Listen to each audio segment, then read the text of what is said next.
நல்லா சேல்ஸ் பண்ணுற ஒருத்தரை லீடராக டெவலப் பண்ண முடியுமா அப்படின்னு கேட்டிங்கன்னா கண்டிப்பாக முடியும்.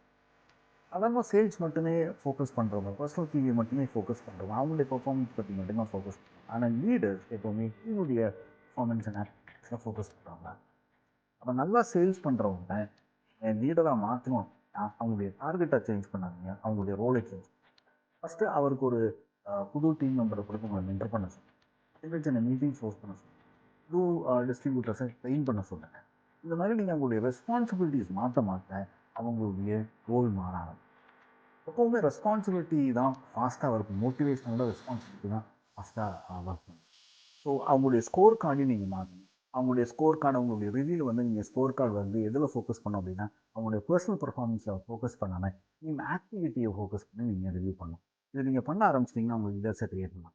இது எப்படி டீட்டெயிலாக பண்ணுறது, இதுக்குண்டான ஃப்ரேம் ஒர்க் என்னங்கிறது அடுத்து வரக்கூடிய என்னுடைய ஃப்ரீ வெபினாரில் கவர் பண்ணுறேன். ஸோ அதனுடைய லிங்க் வந்து என்னுடைய பயோவில் இருக்குது. கண்டிப்பாக ரெஜிஸ்டர் பண்ணுங்கள். உங்களை நான் வந்து வெபினாரில் பார்க்குறேன்.